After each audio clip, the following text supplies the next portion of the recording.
On parle beaucoup de sécurité, de gestion des risques, de principes de précaution dans les entreprises ou dans les institutions. On évoque rarement le principe de responsabilité. Ou alors, brusquement, il apparaît en situation de crise, de drame. Et là, toutes les questions affluent, les affrontements juridiques. Qui est responsable? Où est la faute? Y a-t-il un pilote dans l'avion? Où était le commandant du bateau?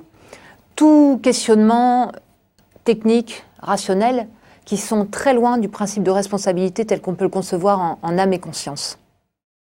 Le principe de responsabilité n'a rien à voir avec les compétences techniques, qu'elles soient managériales, financières, stratégiques.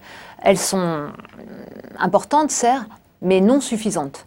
Et en aucun cas, elles ne garantissent la responsabilité en situation de crise ou de drame. Parce que comme on peut souvent l'observer, elles disparaissent ou elles s'évanouissent lorsqu'un drame survient. La force devient faiblesse, l'expérience se fait frein. Exemple, on voit des patrons d'ordinaire plutôt bavards en communication interne, externe, qui se terrent dans leur bureau pour échapper à la presse, aux syndicats, allez savoir. On voit au contraire des patrons plutôt mutiques dans leur quotidien se répandre en déclarations intempestives auprès des médias. On voit directeur de communication en situation de crise fermer son portable pendant le week-end où la crise explose.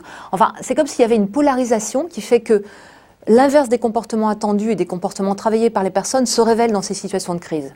C'est tout à fait normal et néanmoins, il faut réagir. C'est pour ça que l'intelligence émotionnelle me paraît une réponse nécessaire et là pour le coup essentielle. Définie par les travaux de Daniel Goleman, elle met en évidence la capacité des individus à s'adapter et à réagir de façon appropriée devant des situations, sinon turbulentes, du moins critiques. On voit ainsi que c'est quelque chose, alors on a un quotient émotionnel différent les uns les autres, mais c'est aussi comme un muscle, une compétence que l'on peut travailler et qu'on aurait très certainement intérêt à mesurer, à évaluer et à développer chez les personnes dont le métier implique une dose de responsabilité importante. On pourrait monter tout un programme autour de la responsabilité. On pourrait sensibiliser les enfants, les adolescents, initier les adultes à cette notion dans leurs différents métiers, dans leurs différentes activités. On pourrait évidemment entraîner toutes les compétences émotionnelles, cognitivo-comportementales qui permettraient d'amplifier cette responsabilité. Bien sûr, c'est nécessaire. On pourrait et on aurait tous intérêt aussi à se poser les vraies questions autour de la responsabilité, c'est-à-dire l'ouverture au collectif, la notion des autres, la notion de sens, la notion d'altruisme. Et là, on voit bien que cette notion est riche parce qu'elle ouvre forcément sur une des composantes ou sur de la morale. Et évidemment, ça nous ramène tous à nos propres valeurs.